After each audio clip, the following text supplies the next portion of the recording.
As an engineer, I have to say, coming from software development and building rather sophisticated platforms, I say this to my fellow engineers all the time, even though I came late to this game of learning the human operating system. I feel like I'm working on an alien engine. And I feel like anytime I'm getting deeper in, I'm just dumbfounded at how much more of an advanced network this is than anything I had ever written code for. And that usually there's reasons for anything that exists under the circumstances by which it's been conserved throughout evolution.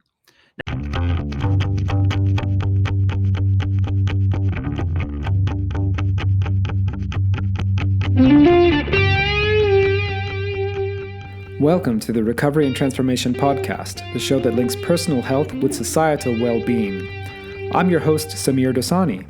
I'm an activist, a PhD student, and a health coach based out of Johannesburg, South Africa.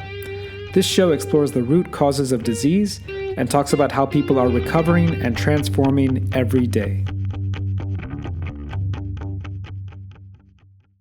Hi, everyone, and welcome to another episode. My guest today is Dave Feldman. Dave Feldman is an engineer by training, but for the last about 10 years, he's really been looking at this question of lipids and why some people on very low-carb diets tend to get high cholesterol.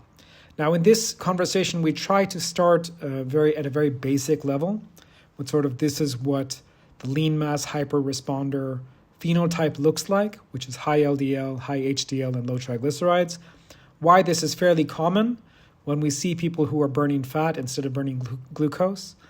But then we go a little bit deeper and we sort of ask, okay, when people do get heart disease, what really is going on? And what's the role of native LDL, that's non-oxidized LDL, in the pathogenesis of heart disease? We go deep on something called transcytosis. And I think this is a great conversation. This is one of the best conversations I've seen of Dave, even if I do say so myself. Now, before we begin, please do remember to take a moment, like, subscribe, all that good stuff. I'm going to be starting a new cohort in May. If people want to sign up, the link to book a call is below. With that, please enjoy my conversation with Dave Feldman. Dave Feldman, it's a pleasure to have you on the show. Oh, thank you for having me. Cool, man. So I've been a fan of your work for a long, long time. You're one of the people, when I first sort of spent time in the medical libraries and began to understand that something wasn't adding up in terms of what I've been told, your videos really helped steer me in the right direction as well. So thanks for all your work. Thanks also for the Citizen Science Foundation. I think it's a great initiative. And I am a contributor, a small contributor to that fund as well. Thank you for your support. Yeah. So Dave, I thought we could start today. I want to get a little bit technical a little bit later in the discussion, but I thought we could just start with the 101 stuff. You made a video recently that I thought did a great job of explaining this concept of lean mass hyperresponder. Maybe you could just walk us through that sort of pizza box analogy? Yeah, so the pizza box analogy, I was trying to really zero in on the mechanism of interest when thinking about this in terms of containers and their contents. So if you are being delivered a pizza to your house right now, how soon from the moment it arrives will it become an empty box? Well, that seems kind of like a trite question. Of course, this depends on how hungry you and your family are, right? If you're really hungry, it's a pretty decent chance that it's going to become an empty box in a matter of minutes, right? You're all taking your slices out and you're starting to chow down on it right away. But let's say that you just got done with Thanksgiving and somebody ordered a pizza to send to your house and you go, okay, we'll get around to it at some point, but we're not in a hurry. And therefore the box does not become empty very quickly. That was kind of the basis of that analogy, because when wanting to establish how much there's a problem by counting the boxes, whether they're empty or full, I think that there can be an issue if the issue ultimately results at the failure of consuming the pizza out of the boxes because of a lack of interest in doing so. So just in the same way that if I kept, sending pizza boxes to your house and they were starting to pile up full of pizzas, you would say, this is not necessary, Dave. We've eaten more than enough. Frankly, we have more than we can handle. That suggests that there's a larger issue than the boxes themselves. There's an issue in that there's an overflow of energy heading your way. So how does this relate back to the lipid energy model? And for that matter, what I would consider to be kind of the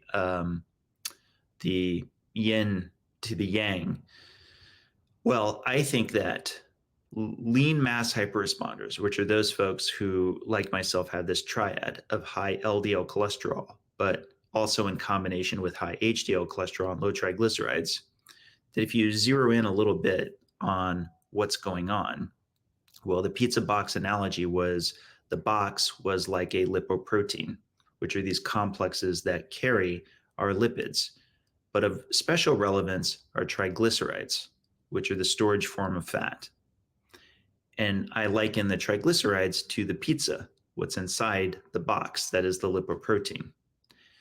And the more rapidly the triglycerides are leaving the lipoproteins due to the tissues around in the periphery of our body being hungry, because they're not only powered more by fat now, but because the carbohydrates are lower, there's less glucose fueling them. They have reason to want it because it's something that they specifically are not only being powered by, but are in need of. The demand is higher. Well, then that means that the triglycerides are going to get taken out of those boxes, the lipoproteins, that much faster. And what's fascinating about that is often the pushback with this model is that they only see the delivery mechanism. That if I'm saying, hey, more pizzas in pizza boxes are leaving the pizza store, right? They go, well, then there should be more pizzas that we can count and find. And I'm going, no. It's coupled with the second component, which is very hungry people eating them that much faster, leaving behind more pizza boxes. So the full pizza box is a VLDL, which is a low density lipoprotein, basically, that is bloated with lipids. It's what just left. That's the precursor. And when the triglycerides are taken out, especially, along with other fat-soluble vitamins and other lipids that we need, then it shrinks down to an LDL. And so those of us like me who are on a low-carb diet, who are powered by fat, the lipid energy model is basically saying, hey, there's just more deliveries of the VLDLs, which are like the full pizza boxes, alongside a more rapid rate of turnover by the cells of taking out the pizza, which are in this case the triglycerides, resulting in more pizza boxes, empty pizza boxes, which are the LDL. Okay, so this is the process, Dave, that you're describing. So chylomicrons don't always enter this picture because chylomicrons are coming from the gut, right? Or correct, yes. So if we're getting cholesterol from the liver, then it's first made as a VLDL. Then IDL, which is a very short, I don't think IDLs are around for much more than hours or minutes, short period of time. An hour or less, typically. Yeah, and LDL, so the question that comes, if I'm playing devil's advocate, why does the empty pizza box stick around? Do you have an answer for that question?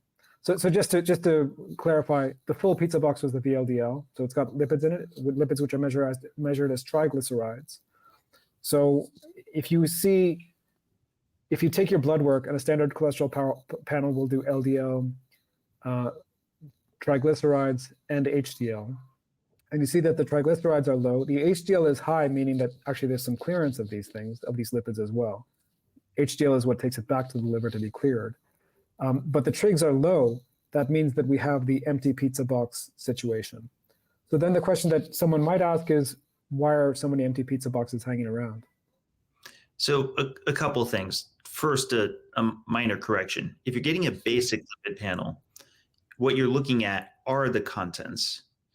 And while I predominantly mention triglycerides with regard to the pizza boxes analogy, we should bring in now the other component, which are the cholesterol esters found within lipoproteins. So to expand now a little bit on the analogy, and this is one of the catches with analogies, is they're often incomplete and don't have all the components. It's more for me to try to drive home this delivery system. Now that we're going to get a little bit more into what lipoproteins are in their entirety, they are a means of transport for the human body to move. Lipids are a hydrophobic set of molecules, but they're the things our body needs. So our body needs these hydrophobic molecules that are moved around in lipoproteins. Now, to be sure, to steel man what somebody else might say in the room is they would say, oh, but we don't need cholesterol. The cholesterol esters found in lipoproteins, those don't have to be moved around. So I'm going to give them their due there, but let me come back.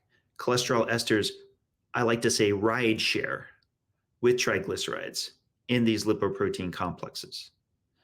So when you get a basic lipid panel, it's not actually measuring the particles, these actual complexes themselves numerically. What it's actually doing is it's counting up all of the cholesterol esters I mentioned that are ride sharing, contents inside of these lipoproteins, particularly ApoB lipoproteins. That's what LDL is meant to be for those that I just mentioned, are the empty pizza boxes. These are you could call them the empty ApoB, not truly empty, but empty enough of like the triglycerides and other transport molecules. So now let's get back to the time horizon. You're exactly right. And a lot of people need to know this part of the story because it's kind of an important part. When these things are first getting delivered, they're secreted either from the gut, which is the chylomicron you just mentioned, or from the liver, which is a VLDL. The VLDL we're more interested in. The reason we're more interested in it is because it's the one that'll remodel to LDL. So chylomicrons, their story is pretty short, which is that they're very bloated. They're the one on the left side of your diagram, very bloated with lipids. They turn into chylomicron remnants very quickly. And they're also cleared very quickly under normal circumstances. So for the rest of our discussion, we can practically ignore them. That said, there is this other form of lipid transport that comes from the liver. So chylomicrons coming from the gut are usually from food you've just consumed. VLDL coming from the liver are predominantly from lipids in a secondary fashion, either from your fat cells just recently that have been that have released fatty acids and other lipids, or from spillover from chylomicrons releasing their fatty acids to cells, because it's a bit of a messy process, and there can be some leftover lipid components that eventually the liver can pick up some of and repackage into these VLDL. Okay, so why is the body so keen, in the absence of chylomicrons, to have VLDL constantly getting sent out? Why is there just this rapid delivery of these VLDL? Well, it's because the body is in charge of running what I like to call a buffet line throughout your entire body. Your cells are counting on your body to provide it energy substrate on demand 24/7. It has to do that. It has to, or you're going to go into a coma, frankly. You have to have fuel substrates. That's why when you fast, if you decide to fast and your glucose is going down, down, down, your liver picks that up and starts a cascade that starts to release more fat from all of your fat cells. It's cranking up the release of your cold storage of fat after it's running lower on its own glycogen supply, that's stored glucose in the liver. And that's fine because we actually have a lot of fat. So if you have a normal functioning body, sure, you're going to get hungry, but guess what? You've actually got a lot of fat, and that's part of how we've survived as humans this whole time, is that we became good at keeping this, subcutaneous fat that can keep storage for us. But we need these lipoproteins because Glucose molecules, they're ready to go. They're already water soluble, so they swim inside of our bloodstream relatively easily.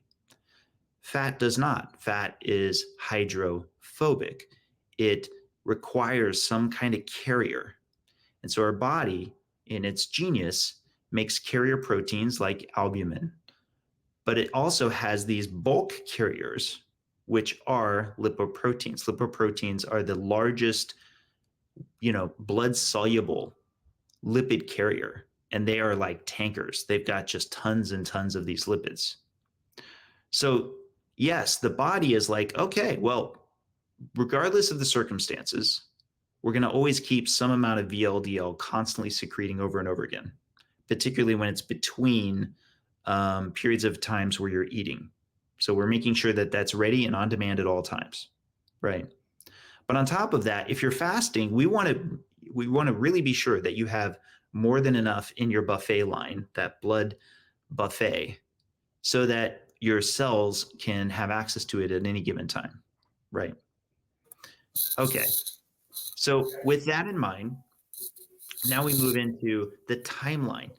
How long do these VLDL, under normal circumstances, remain in circulation delivering their triglycerides? It's actually very short. It's minutes to hours.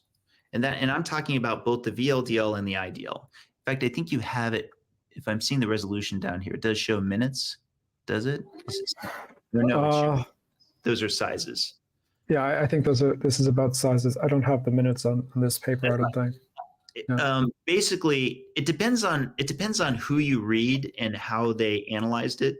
But I would say there's broad acceptance that we're talking about at most, I think, a few hours half-life at most, right? But really, depending on how they're measuring it, it can be, like say an hour for VLDL, a half hour for IDL. Okay, that's what, let's say 90 minutes. The LDL is the other 97% of its lifespan. It's 2 to 4 days, 3-day average. So 3 days, 72 hours versus 90 minutes, right? And so you bring up an important question, which is why? Why is it remaining in circulation? Why would the body seem to be focusing on delivery through these complexes for the first hour and a half and then just have this thing hanging around? And I think that's one of the most interesting questions, honestly, about learning about the lipid system. Now, I'm going to offer up my hypotheses, and these aren't just my own. These are shared by many other researchers that would point to there seems to be some amount of an innate immune response. And this includes, by the way, even people who are very pro-LDL lowering, is they would say the reason, for example, familial hypercholesterolemia, which is a genetic abnormality that results in higher present levels of LDL, is that infection was a bigger concern pre-20th century, and therefore it became kind of a survival advantage. So in that way, they're acknowledging that there's some immune component. But there's another component that you and I will probably get into, that you probably heard me talk about, but that almost never gets discussed, which is, I believe, ApoB lipoproteins are also utilized for structural demand. I believe that they are transcytosed and endocytosed to meet demand of cells to potentially expand their bilayer. The bilayer of cells are made of phospholipids and free cholesterol, along with many other proteins, transport proteins, and so forth. But those phospholipids and free cholesterol, they comprise a very sizable portion of that bilayer. And when a cell takes in a lipoprotein to then degrade it in its lysosomes, those things you're seeing on the surface there, those are phospholipids and free cholesterol. They take those components and they can then incorporate them into their own lipid bilayer. And as you probably know well, certainly I do, a cell can't just expand like it stretches. It can't just stretch like a balloon. in order for something to grow at the sizes we're talking about, it has to take in more components to add to the surface area. Just like in order for it to shrink, it has to shed those same phospholipids and free cholesterol. So we can get a bit more into that later, but those are the two reasons I would argue are large categories and are interesting to me, and will ultimately, I think, be kind of an expansion to the lipid energy model. It's just that we're still relatively early into our understanding of how that plays a part. Yeah, so I'm again going to play devil's advocate here because there's a number of people, including Peter Attia among them, who would say at this point in the conversation, okay, maybe traditionally speaking, maybe ApoB containing lipoproteins, which is the whole cascade that we've shown. Actually, on this slide, it's not just ApoB, there's also ApoA on here. So ApoB is basically everything that's labeled as bad non-HDL here.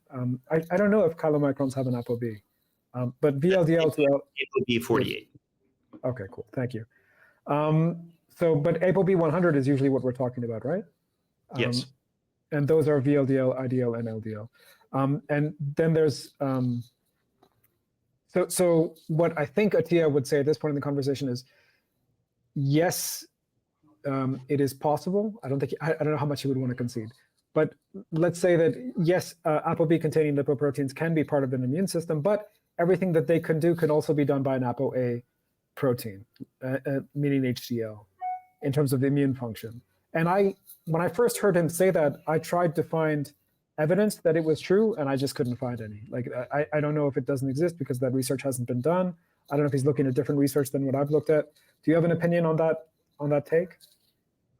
Well, there's a specific example I can bring up, and it's actually one I chatted with him about. At the time, I was just getting into antioxidants that are carried on board ApoB lipoproteins, the most prominent of which is alpha tocopherol.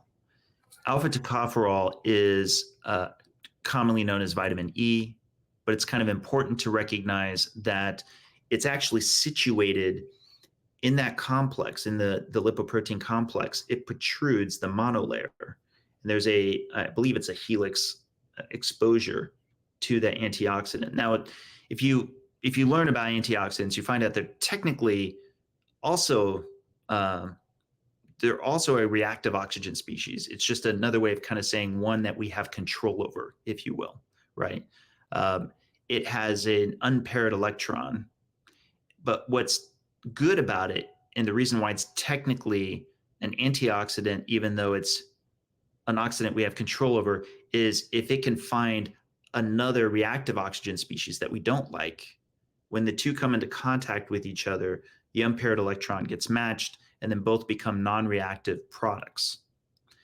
Now, in the literature, most instances where I find that it discusses alpha tocopherol on board ApoB lipoproteins, it describes it as though this is a kind of a self-defense of these ApoB lipoproteins, like it's their own antioxidant defense. And what I was arguing is something worth considering to Peter Attia, and certainly something that I would say to anybody else, is that I think that there's a good case to be made that no, it's probably part of the host antioxidant defense system in the bloodstream. Because if you have reactive oxygen species in the bloodstream, the kind that you don't want, you would rather it come into contact with, for example, these ApoB lipoproteins, alpha tocopherol, is my guess, over, say, starting a chain oxidative event on your cell membrane, where if it doesn't hit an antioxidant right away, it's going to actually keep going until it terminates at an antioxidant. So it can cause a lot of potential damage. Now, one of my favorite studies, but with the caveat that it is a rodent study, is one that my colleague Siobhan Huggins found while we were looking into this. And it used knockout mice that had their ApoB, their LDL receptor knocked out, such that they basically simulated those who would have homozygous familial hypercholesterolemia. So in short, they had, let's say, a dysfunctional lipid metabolism such that their LDL particles were in very large quantity. particularly for rodents. Rodents don't have the same quantity of ApoB as we do. They don't traffic them as much. That's a whole nother topic. But they had a 20 of them, if memory serves, 20 of them against 20 wild type mice. And they gave both groups an identical dose of lipopolysaccharides. And that the group that was wild type, all but 5% of them died. So I believe 19 of the 20 had died in this experiment. The knockout mice, all 100% of them lived. Every single one of them handled the lipopolysaccharide dosage just fine. So LPS, just to, I know you know this, but just for our listeners, sometimes it's also called endotoxemia. I think you inject them with a poison, but it's the kind of poison that if you have a functioning immune system, if it's injected in humans, you should just have some kind of a reaction. You should be okay. In these particular mice, it may have been a high enough dose to kill them. But the ones with elevated ApoB, in other words, elevated LDL and related proteins, were able to, they all survived, 100% of them, indicating that actually there is an immune function going on here, and it is unique to ApoB in that particular experiment. Right. And again, I'll try to steelman the counter argument here, which is that I think that the best counter argument would be those folks who would acknowledge, you know what, Dave, you may be right. There may in fact be an immune value to ApoB lipoproteins, but on balance, it is outweighed by the detriment of high levels of ApoB, particularly given infection is not nearly a concern as it was pre-20th century. Yeah. So I before you go there, I just want to highlight something that you said. Let's take this off the screen. So I just want to highlight something that you said a second ago, that when we're trying to steelman our opponent's position, one thing that they're saying when it came to this immune function and when it comes to how, the immune function in particular, is that maybe the LDL had a, sorry, I'm telling you a story that you just told, but I'm not going to tell it correctly. So it had something like an antioxidant on it, an unpaired ion, so that for its own protection was the argument of, again, the people who were sort of arguing against. And your argument, which I agree with, is, well, it's not about the LDL per se, it's about the host. It's about the whole mechanism, right? And I just want to point that this is actually a problem. like that assumption that there's a distinction between what's good for the ApoB and what's good for the host. That's a real problem. Like, there's no evidence. This is my bias coming through. I know you're not saying this, I'm saying this. You'll be more careful when you say such a thing. But what I would say is that, and all things being equal, if there's something going on, if a person is bleeding, for example, and they got cut and they still have maybe still bleeding, all things being equal, we assume that that's part of the correct immune response. There's blood coming out, the blood will clot, et cetera, et cetera. So that's the base assumption, the null hypothesis. What bugs me about debating some of these folks who are very pro lipid heart hypothesis is that that's not their null hypothesis. Their null hypothesis is that ApoB-containing lipoproteins are always toxic, for lack of a better word, or at least pathogenic in some degree. You don't have to agree with me, but I'm just putting that out there. Well, I will concede this, because I think there's a lot of historic precedent for what I'm about to say. Throughout our existence as a species, and as we come to understand our own human bodies, we have regularly made the assumption that we've discovered defects that had been conserved by the majority of humans.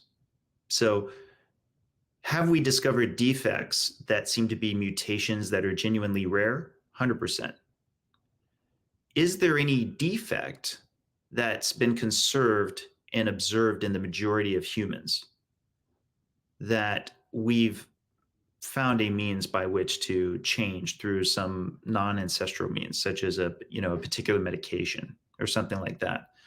I've not seen any strong evidence of that. So probably the most commonly used example is blood volume itself. For the longest time, it was assumed that a standard form of therapy is bloodletting, that the body just naturally makes too much blood. And in times of illness, it would be beneficial to ultimately relieve the body of more of its blood volume. Many would argue that, for example, our first president, George Washington, was ultimately killed directly from this therapy. Now, here's the catch. The catch is that's not 100% wrong. There are therapeutic value. There are some therapies for which bloodletting is in fact beneficial. But can we say that most scenarios for which there's an illness, it would look like bloodletting would be of value? No, we could definitely say at this point that's not the case. But for the longest time, doctors across multiple continents had that opinion. And again, this was the underlying assumption, getting back to the null hypothesis, was moved to, hey, we've determined this defect. We're confident that the body has this defect, that the human body, that we've identified this defect in the human body such that we can conclude it's either unnecessary or even pathogenic. Other examples, include the appendix. When I was growing up, tonsils being taken out were just commonly assumed to be of only a net benefit. Even having wisdom teeth taken out. That's another interesting story in and of itself. There's a lot of things for which there's just been kind of a base level assumption that something that was conserved over time, again, in the majority of humans, is a defect that we've since helped to find, right? And as an engineer, I have to say, coming from software development and building rather sophisticated platforms, I say this to my fellow engineers all the time, even though I came late to this game of learning the human operating system. I feel like I'm working on an alien engine. And I feel like anytime I'm getting deeper in, I'm just dumbfounded at how much more of an advanced network this is than anything I had ever written code for. And that usually there's reasons for anything that exists under the circumstances by which it's been conserved throughout evolution. Now, yeah, the caveat is, hey, this might be the exception. It could be that we are looking at the vast majority of humans make too many ApoB lipoproteins. They're trafficking too much cholesterol in these ApoB lipoproteins. And that indeed, if we have long-term extraordinarily lowered levels of a concentration gradient of ApoB lipoproteins, that'll be of net benefit. But that was literally the first question I started with, is do people born with some genetic abnormality of very low levels of LDL and ApoB, do they just straight up live longer? We know they do have lower incidence of cardiovascular disease. Completely agree. PCSK9 loss of function is a great example of that. But do they live longer? Can we confirm that there's not a trade-off? Because if there's not a trade-off, if LDL particles are not just atherogenic, but pathogenic, which is to say that they're illness causing, it would stand to reason if atherosclerotic cardiovascular disease is the #1 killer in a given population, then dropping it as much as you see with those who have PCSK9 loss of function should show an increase in the longevity of the population average.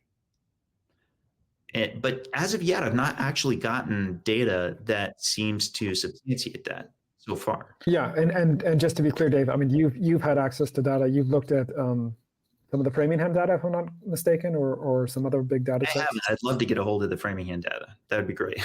But you did get hold of one similar database. Maybe I've got the wrong. Yeah, NHANES is available. Anybody can get a hold of NHANES. It's through the CDC. You do need to kind of know a bit to know how to, for example, get into R. It kind of helps if you know how to use R or SAS or some, one of these statistical applications. But it's true. I was running regressions against all-cause mortality. The counterpart argument would be, well, that's not lifelong. Even if we're now up to 15, 20 years of mortality, that it could be reverse causality. Yeah, let's not go there for right now, if you don't mind. Well, reverse causality, because this is my pushback to that pushback. Reverse causality should have an expiration point. I think there's a valid case to be made that if you're in the process of dying of a disease, that it can have an impact on both your lipids and, of course, your corresponding mortality. So it makes sense to censor, for example, 2 years or 3 years when making this examination. But that said, can this really be stretched out to 15 or 20 years? No. Like if you're saying there's some resident disease state that's having an effect such that it's lowering your LDL for 2 decades beforehand, then why aren't we using it prognostically? Why aren't doctors, when they see low LDL, coming to the conclusion that there must be some latent disease that needs to be addressed? Yeah. Dave, for our listeners, I'm just going to unpack a little bit of what you just said. So reverse causality is this thing. So my own take, I'm kind of a no bullshit guy, Dave. So I'm going to say things the way you can't, okay? And you can disagree if you like. When people who are pro the lipid heart hypothesis, in other words, people who think LDL is toxic or always pathogenic as opposed to sometimes atherogenic, as Dave has said, what they will often say is, look, we know there are conditions where you show up in the hospital, maybe you've already had a heart attack, and because of this immune function thing that we were discussing, the LDL is going to be very, very low if you show up in the hospital. For many people, you show up in the hospital after a heart attack, your LDL may be very, very, very, very low. Was it low before you had the heart attack? So in other words, is it the heart attack that's caused the low LDL, or was it something else, right? So this is the whole reverse causality piece. Now, there are many, many, many data sets, including a study out of Sweden, a couple, I want to say 2023, but it may have been 2022. So it's in the last year or two. And that was an interesting data set because it was, the follow-up time was something like 5 years or 10 years. I'm getting it wrong exactly, but it wasn't like you showed up in the hospital and your LDL was low. It was you had low LDL and your chances of showing up in the hospital or of dying of any cause, and even of having a heart attack, were at least slightly higher, and actually, and it was statistically significant because it was such a massive population, higher than the people who had higher LDL and higher cholesterol, right? Yeah. Yeah, go ahead, Dave. If you want to comment on that. No, I think I've seen that study, but I'll concede it was a while since I'd seen it. It is fascinating though, because almost instantly I know what the pushback would be, which is that that's associational data. And again, the time horizon, I think, is just assumed regularly. It's just assumed that if it's ever showing a greater all-cause mortality for low LDL, it's because it's reverse causality without an acknowledgement of there being a time horizon. There should be a time horizon where it flips. There should be a point where, and that's why PCSK9 loss of function does provide us great data, because it's not only lifelong, it's super low. Like you're seeing people with lifelong LDL of 30 or 35 milligrams per deciliter. That's just impressive. That should associate with longevity if LDL particles are truly pathogenic. But as far as we know, it doesn't. So with that, Dave, I'm going to go to something that you said earlier in the conversation. So if we get to the if we get to how atherosclerotic plaques are thought to form, I know there are several theories, and we're not going to go into all of the theories, but assuming some version of the mainstream theory is correct, which is that LDL sort of penetrate the endothelial wall. I do have diagrams here. Let me see if I can bring them up. So at the top, because we're used to looking at this, but a lot of other people aren't. At the very top, think of that as the blood flow, right? And correct. Yes, the thing we're seeing, the space that's in kind of a blue-gray that's in the middle, are literally the cells. They're endothelial cells. So they are the barrier between the blood that's at the top, and then what's below them is the subintimal space. So how do things that are in that blood at the top get into that subintimal space in the bottom? This is why it's a good diagram to start with. So yeah, because that's where plaques form, right? So it's important to say plaques don't form in this right on at the top, right? They form further in towards the subendothelial space. Right. And we know that there are mechanisms. So this is talking about two kinds of mechanisms. So this is mediated with a receptor. Yeah, this is the receptor being shown. Mm-hmm. And this one is without a receptor. And here I'm basically going to turn it over to you, Dave. If you could explain what we're looking at here, what is endocytosis, what is transcytosis? Sure. So endo means into. Cytosis is a process of the cell. So endocytosis, it's taking in something. Now, for the longest time, there's been not a good understanding of just how tightly controlled the endothelium is, the endothelium being this collection of endothelial cells. And I have enormous respect for just how incredibly tightly controlled these cells are with each other. They're extremely active, and they are also constantly at the arterial level. They are constantly working with, for example, smooth muscle cells to do a regular process of vasodilation. For example, there's almost a kind of a rowing. I like to think of, I don't know if it's the Vikings, but you know, there's the one person in the back who's saying, commanding each movement, and they're all supposed to go together. That's literally what's happening with the heart in connection with the endothelium, especially closer up to where that stroke begins, for each stroke that's going through of blood flow. Now, the reason that's important is because in the areas where plaque is developing, you want to not think of these particles as just being kind of, passively floating like they're in a still pool. They're not. There's like a whoosh and then a whoosh and then a whoosh, and it's like there's lots of pressure that's pushing through in the areas that we're interested in. Where plaque is forming, those are usually the areas where there's the most intensive hemodynamics, hemo being blood. There's the most intensive push. So yeah. So let me just, before you move on from there, let's just put a line under that one. So the vascular system is like a tree. In fact, it's often described as a tree. And where these plaques tend to form are in the branches of the tree. So you can imagine if you're putting water through this kind of strange system, there are going to be places where the pressure builds up more than others. So that's what Dave's talking about, is those little branches where the pressure really builds up. That's where we tend to get plaquing. Right. So for example, the branches, you're talking like bifurcations, right? So plaques 100%. Are going to be more likely to form like where that divide is. They're more likely to form at a bend where there's more shear stress, right? And the reason this is important for us to highlight for the thing we're going to be talking about in a moment is transcytosis especially, or pretty much any version of endocytosis, that is an active process. This is something that I cannot underline enough, is before 2020, before the EAS 2020 paper finally got the lipidology world confirming and agreeing that there's an active process of transcytosis, it was thought to be passive. And when I was chatting with Peter Attia before, he was working with what is more traditionally known then, including with Brown and Goldstein, that a lot of these LDL particles are shoving their way in a passive manner from the lumen, from the bloodstream that you see at the top, into the subintimal space. But I'll concede from the get-go, this just didn't make a lot of sense to me. That there were some problems that I had with it, which are important to understand in the thing we're about to get into. So with all of that background, because it's important for you to kind of conceptualize this in the way that I'm describing. Okay, when a cell, like an endothelial cell, like we're seeing right here, decides, and we'll put a pin in that as to what the decision-making process is, decides it wants to take up these things in an active process manner.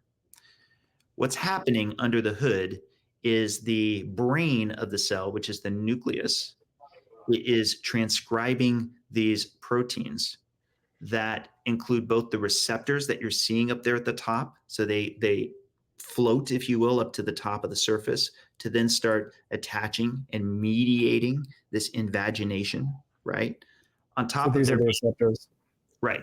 They look like little hairs that are there, but it's a process. It's literally one of the first things that we were discovering with the Kaplan, what do I want to say?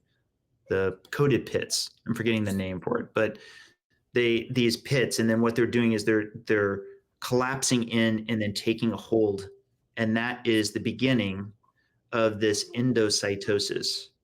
And then they're bringing them in, and then there's two directions this could go, which is one, it stays within the cell, and that's true endocytosis because that's where the story ends. Or transcytosis, which is over at the right, which is technically endocytosis, but then also transport of that vesicle that it's making to exocytosis, which is the opposite of endocytosis, to the other side. Now, when Brown and Goldstein were looking at this 50 years ago, they were looking at receptor-mediated endocytosis, which is what you're seeing in the very top left corner. That's receptor-mediated endocytosis. And what you're seeing in that case to the left is it's bringing it to that green area. What that is either a lysosome or it's a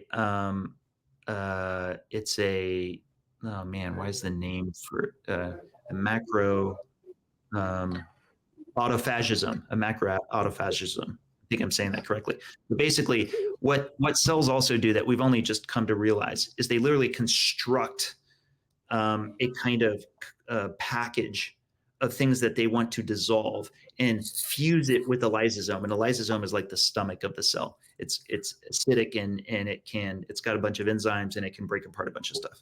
But the bottom line. So that word you just used, the macro autophage or whatever, that's different than a macrophage, just to be clear. Correct. Yes. We'll get to macrophages because I love macrophages. Okay. Now to the next one over. I'm not sure exactly what's going on there, but it could be a macropinocytosis. Macropinocytosis, I'm not sure if endothelial cells do, but it may actually, probably it's speaking to caveoli using SRB1. So SRB1 is another receptor. This is getting much more recognition now as a way by which there's transcytosis, and I think maybe endocytosis with LDL particles. Brown and Goldstein were mainly focusing on the LDL receptor. That's a central receptor for receptor-mediated endocytosis. But there's really a family of receptors. There's lots of receptors, and we're still, by the way, discovering them. But SRB1 is short for scavenger receptor. I forget what the B is, but they thought it was just for scavenging, a scavenger receptor, and they thought it mainly had to do with HDL. But now it's found that it can also bind to not only LDL particles, but that in mouse models where they knock it out, there's a lack of transcytosis of LDL particles going from the lumen at the top down into the subintimal space at the bottom. So that's what you're seeing over on the right side with transcytosis. You're seeing receptor mediated. And then here's where it gets interesting. On the very right side, what you're seeing is something that I'll concede I'm a little more skeptical of, and I'm going to break that down for you in a moment.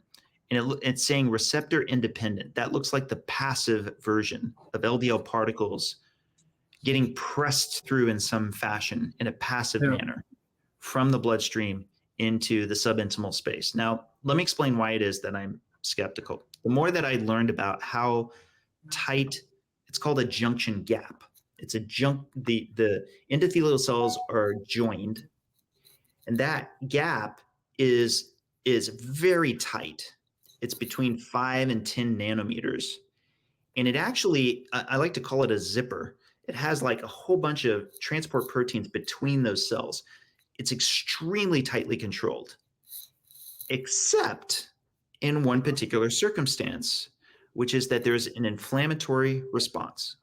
It's literally part of the playbook of endothelial cells to separate in an inflammatory response. So why do they separate? Well, because if that's a site of inflammation, then they need to send out signaling molecules, chemokines, to attract immune cells, which brings us to my favorite immune cell, which is, you just mentioned it, macrophages. So before a macrophage is a macrophage, it's a monocyte and it's in the bloodstream. The bloodstream, here's a fun fact to know and tell. I think it's about 45% of our blood is immune cells, like right now, 45%. Why? We need them patrolling at all times, because if you know, I got stuck with a nail, you were talking earlier about getting a wound, right? Well, all the cells around there, they have a playbook for, oh my gosh, in the case of an emergency. And there are even cells like mast cells that they're just sitting there for a break glass to do stuff, right? Mast cells, I believe, release histamines.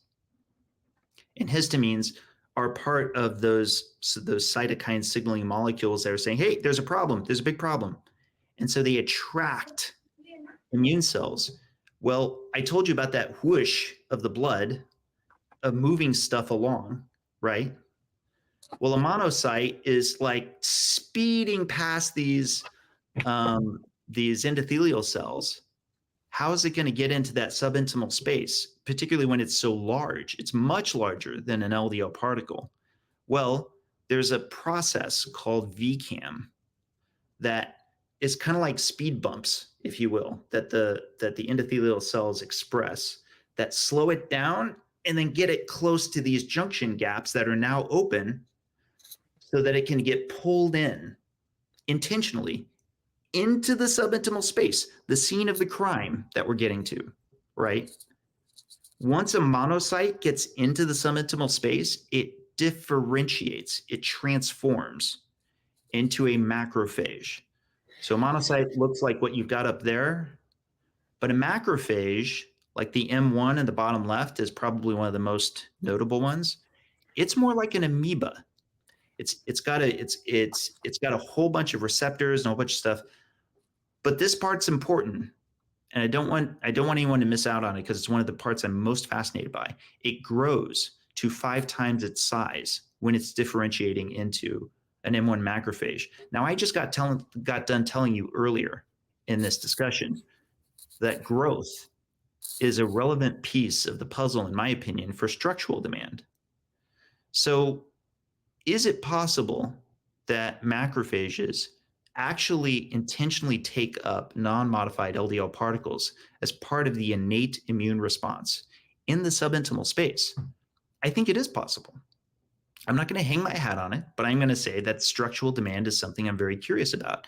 And I'm especially curious about it if you have a dysfunction in taking up non-modified LDL particles from your macrophages. Do you know anybody who might have a dysfunction in receptor-mediated endocytosis of LDL particles in their macrophages? People with metabolic disease. That people with familial hypercholesterolemia, monogenic familial hypercholesterolemia, the same people Brown and Goldstein were looking at. I suspected then, and I later confirmed in vitro studies that they've done, that their macrophages are physically different.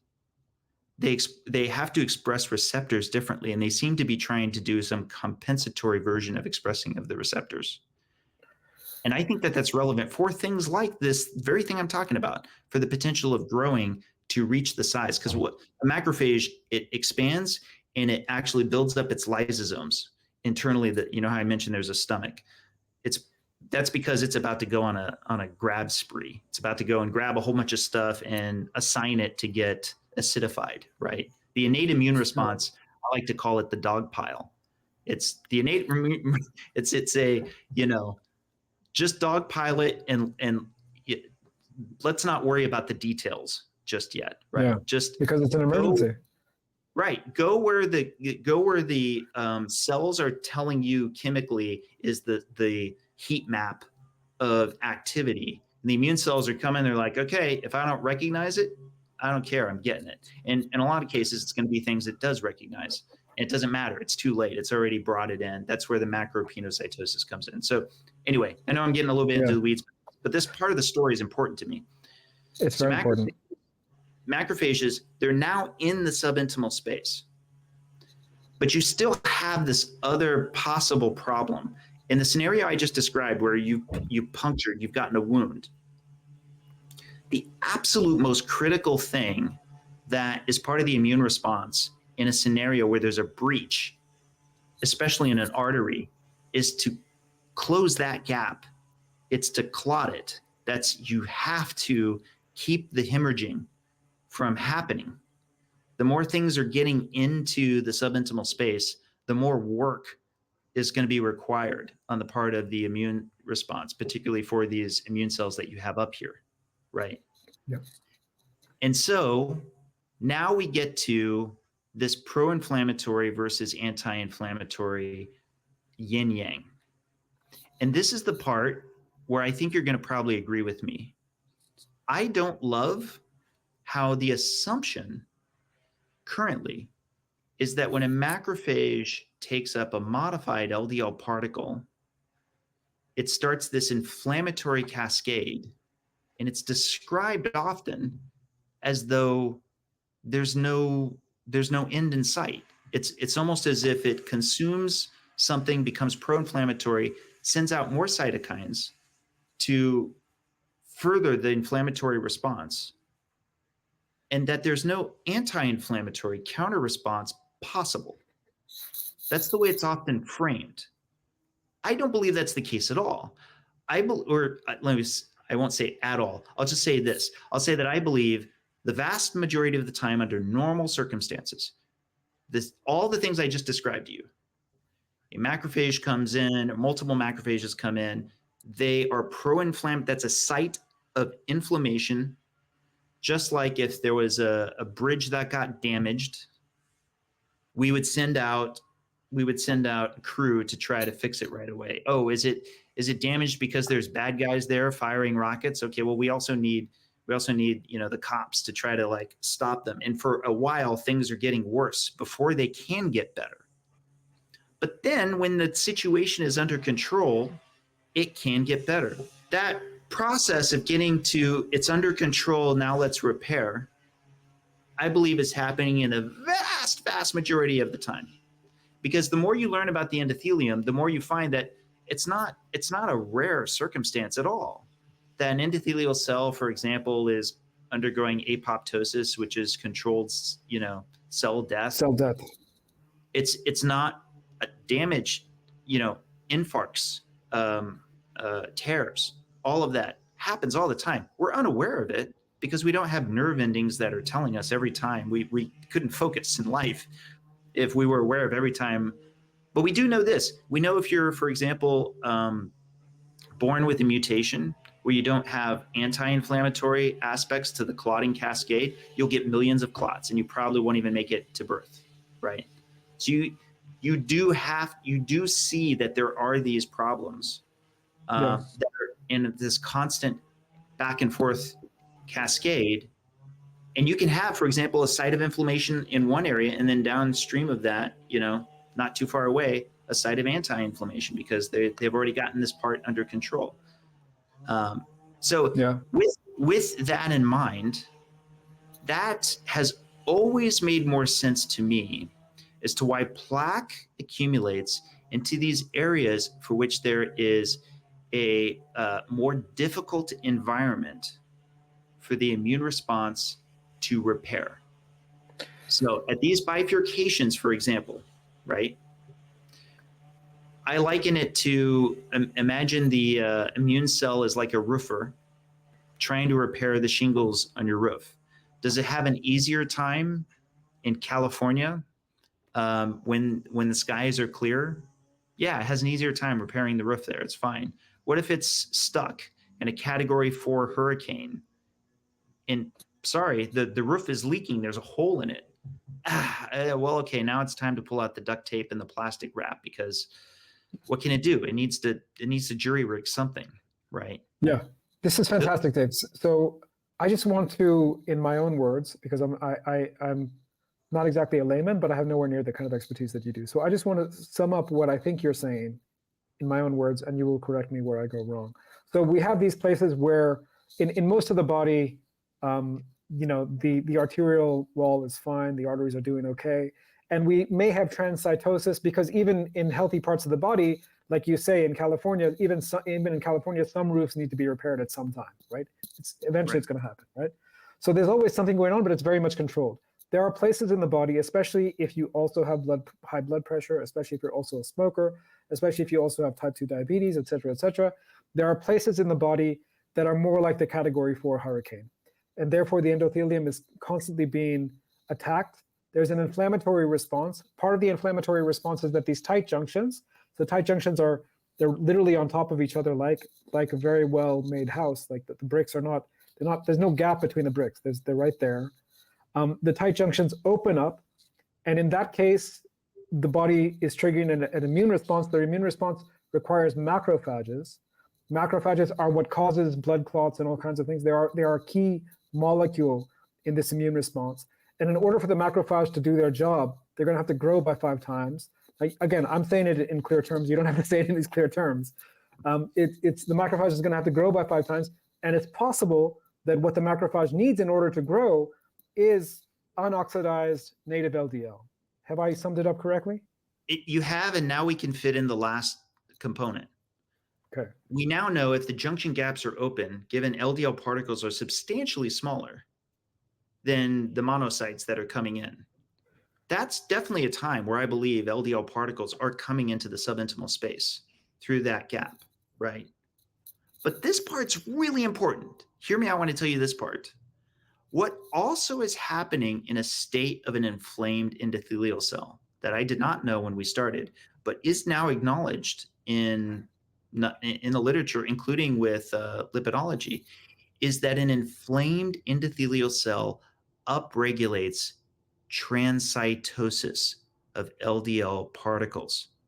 Let me repeat that for emphasis. And in a site of inflammation with endothelial cells in the presence of a number of inflammasomes will net increase transcytosis of these unmodified LDL particles through SRB1 to the other side. So to me, I ask the question, is this therefore suggestive of design? Is it part of the design of a site of inflammation to intentionally move LDL particles as part of the innate immune response to the area of interest? Is that because, in a roundabout way, they are part of the participation in that response? Now, again, I'm trying to be as good as I can to be even-handed. It could well be that that is a defect and that is a problem and that maybe we're transcytosing too much. It's possible, right? This is why all roads lead back to, in my opinion, studying lean mass hyperresponders, because they seem to be the one scenario we've been waiting for that can look at what I would posit is a functional lipid metabolism with a high concentration gradient of ApoB lipoproteins. But are we going to see that at a population level, that higher concentration supports more of it in what might be healthy endotheliums, pushing that higher amount of deposition? Or is it going to look like this dysfunction in lipid metabolism driving the higher levels of not just LDL, but for example, of low HDL, high triglycerides in the case of, say, insulin resistance syndrome, all of these other things that are usually clustered with the higher ApoB, that indeed they were much more the cause than they were the consequence. That's, we needed to get to this point where we had that variable of interest by itself outside of these other metabolic confounders. Yeah. So again, just to repeat what you've said, in case anyone missed it. So the problem we have, if you're a cardiologist, the problem you have is that most of the patients you're seeing have a number of problems. They may be smokers, they may be diabetics, they may have high LDL cholesterol, right? And so unpicking that is a little bit difficult. So with the LMHR studies that the Citizen Science Foundation is doing, some of which have been absolutely great, the data release has been great so far. What you're saying is what we need is to actually study this phenomenon in order to test the hypothesis of whether LDL is actually a meaningful part of the causal chain. Let's not do that. Whether high LDL causes heart disease, let's just put it very simply.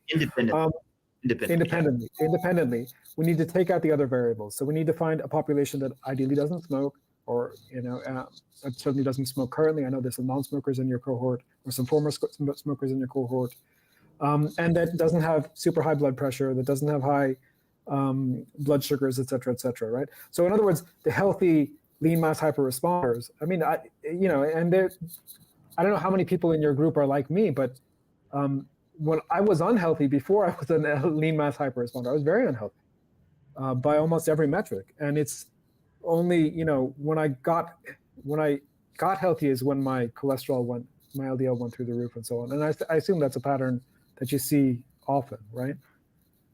And it makes sense given the pizza box analogy that we started with. Yeah, and you know, it's I want to be a good scientist and say, outside of prospective data, it's certainly possible that non-metabolically healthy people may derive benefit from some of these therapies that result in lowering LDL. One of the challenges, though, that's always going to be a challenge is that these therapies often do more than one thing. So it's, again, getting difficult to disentangle one cluster from another cluster, the cluster of intervention doing multiple things affecting another cluster of other things.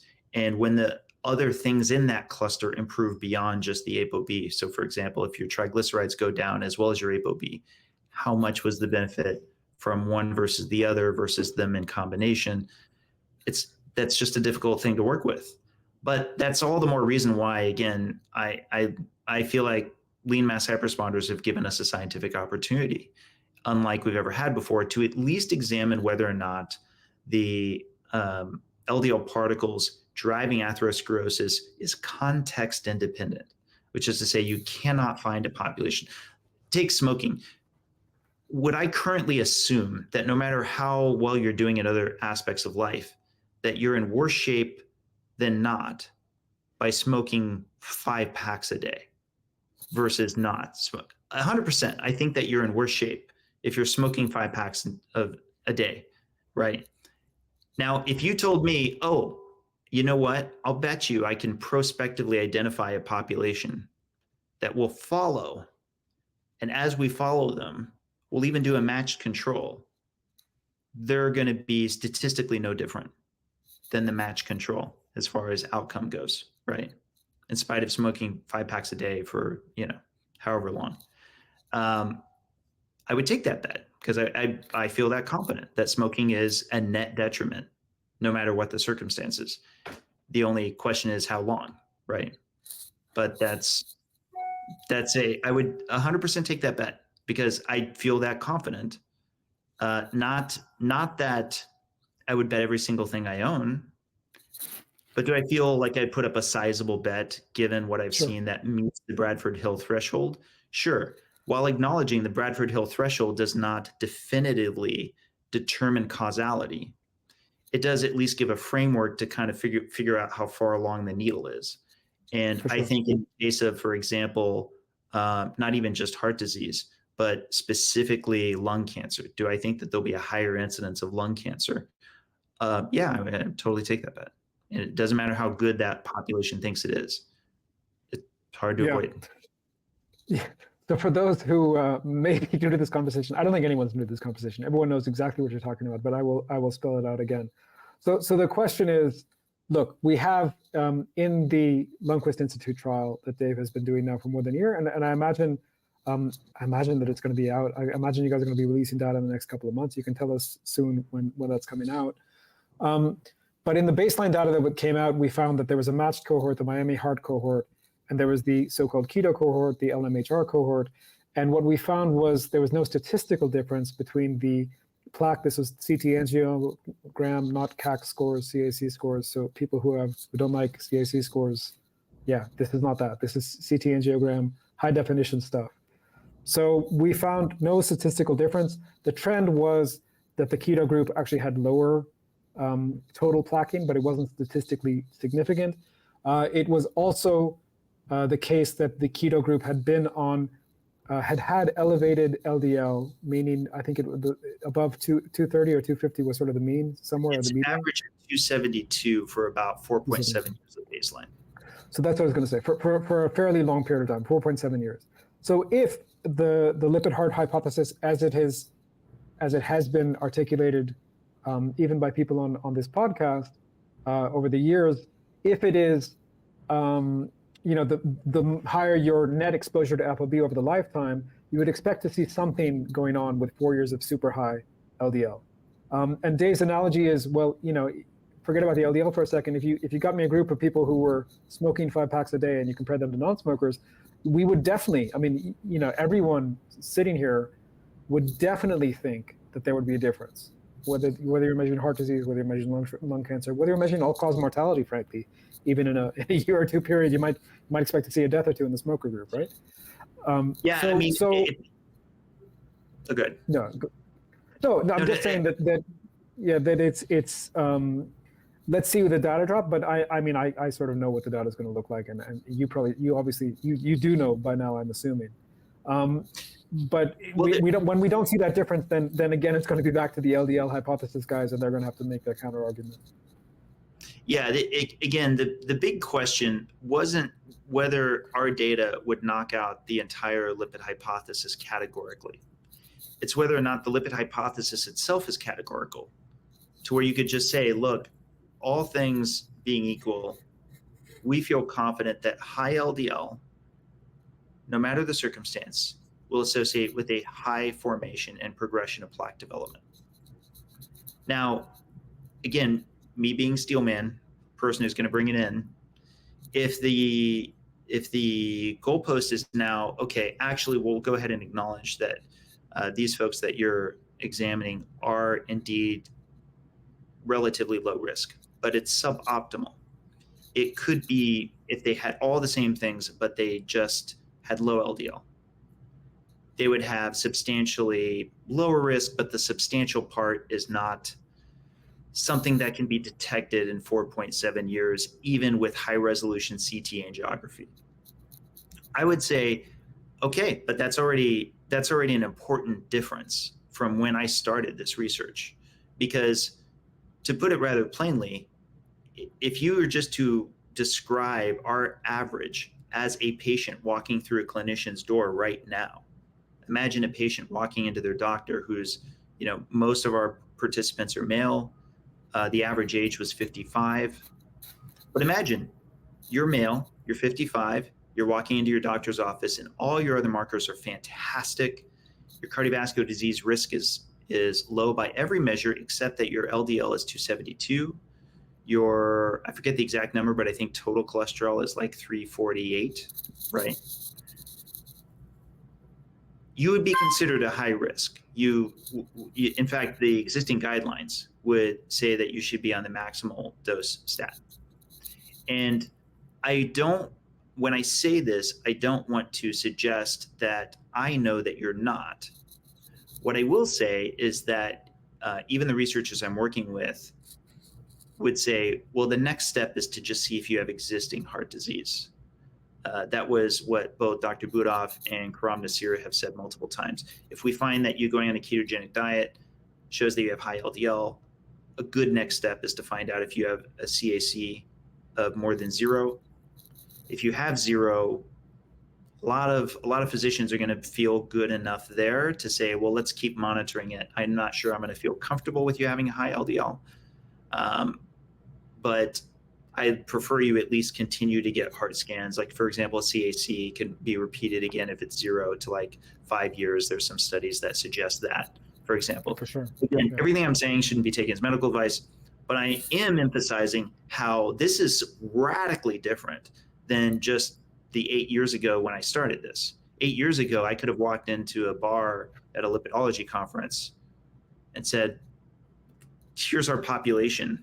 Give the same description I just told you. It's a prospective study. They've been going for 4.7 years at these levels.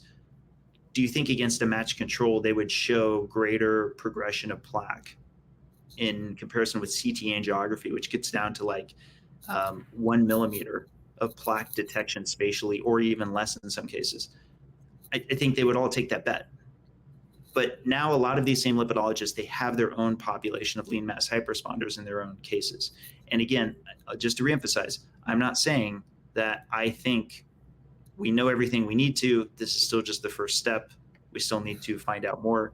But this is the first data to really come out that's looking at folks who are metabolically healthy. It's the first time we got outside the cluster, right? Yeah, no, for sure. So, I mean, what I would say, just to sort of put a bow on this, and I know you're busy and I want to be respectful of your time, but what I would say is, and what I've been saying since the beginning of this discussion, or since I've joined this discussion, which is after you did, is the question we are arguing about is, where is the burden of proof? And I get frustrated because again, like, I was recently at a family gathering, and I was an uncle who's a cardiologist. And where we ended up disagreeing was like, dude, I'm not saying that my whole patient population, so I have a number of lean mass hyperresponders who I work with quite often, and I myself am one, right? And I'm not saying that they're all healthy. I'm not saying that they're all heart disease free. I cannot conclude that. But what I want is, I want someone to explain to me why I need to be more concerned about those same individuals now than I was, or than they were, or why they need to be concerned for themselves, let's put it that way, than they were when they were 50 pounds overweight and pre-diabetic. Like, someone explain that to me, because I don't get it. I'm not saying don't get a CAC score. I think you should, but these things have costs. Not everyone. I know it's fairly inexpensive in the States, but it's not always not always easy to access in Europe or here in Africa or elsewhere, right? So these things have costs, and they're not. It's not automatic that you can get them done. And I just want people to understand that this debate is really about where does the burden of proof lie. And failing, if you can't get these tests, of course I would advise you to get the tests if you can, but I would just emphasize that there's a lot, and I think it's a theme of this discussion, Dave, there's a lot that we don't understand about the human body. There's a lot that we don't understand about heart disease. And therefore, I don't think we have good answers to this question, even the question of, but I would restate the Hippocratic Oath as a beginning point and say, look, if the body is doing something that I can't explain, my null hypothesis is that the body has a good reason for doing it. Maybe I'm wrong, but then you have to prove to me that I'm wrong. So last word to you, Dave. But that's my null hypothesis too, frankly. It's not that I'm saying I know it.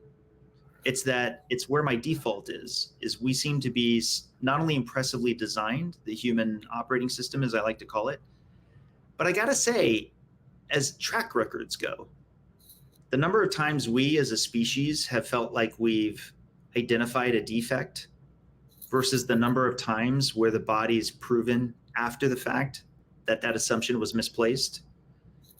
Again, there's a big difference between a mutation that's rare versus something that the majority of the population is exhibiting. But we should have, if we were able to find one, we should have by this point a true miracle drug that everybody is on that really does demonstrate longevity in the primary prevention of whatever it is that's being discussed. And we haven't gotten there yet. Not saying we won't, just haven't seen it. So maybe nature knew what it was doing, eh? Maybe. Or just that we have to do a lot of work. We have to get a much better AI to outsmart nature, to be like, I figured out finally something that's actually better than what was assumed to be up to this point. So fantastic. Dave Feldman, it's been a real pleasure chatting with you. Tell folks where they can get a hold of you, and if you have any news about when we can expect the next data drop from you guys, let us know that too. Thanks. Of course, the plug I'm always going to put forward is if you can, please support Citizen Science Foundation. It's literally how we're doing this research. It is it's a 0% admin overhead, in that the only overhead we had. It's funny, actually. I'll just mention this right now because I finally got these numbers done. We have, I want to say, a 5.47% admin overhead, so about 94% of the money donated ends up going there. And that's only because of credit card processing fees and things along those lines that we can't do anything about. But that's literally how this research is happening. So whether you're donating, whether you're sharing, whether or not you're yourself participating, thank you to everybody who's helped with that. CitizenScienceFoundation.org. Outside of that, I'm very active on Twitter at @RealDaveFeldman. And that's also across my other social media channels. But Twitter/X is probably where I'm the most active. Cool. And when can we expect the next data drop from your team? I wish I knew that. The challenge is that, you can be sure that I'm as arm twisting as I reasonably can be behind the scenes. But at the end of the day, it's, Dr. Budoff's our principal investigator. And publishers are, I'm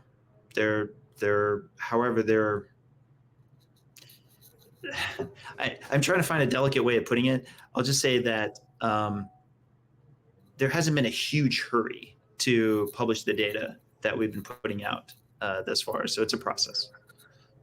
Yeah, cool. But is the peer review process, everything is proceeding as well as can be hoped for, I guess? It is. I think that we'll have this prelim data that we chat about published very, very soon.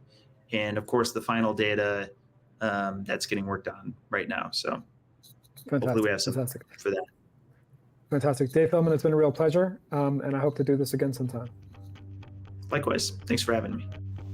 Thanks for listening to my conversation with Dave Feldman. For more content like this, please do check out my website, samirdosani.net. Do remember that we're beginning a new cohort in May. The link to sign up is below. With that, I'm Samir, and I'm a health coach. I'll see you in the next one.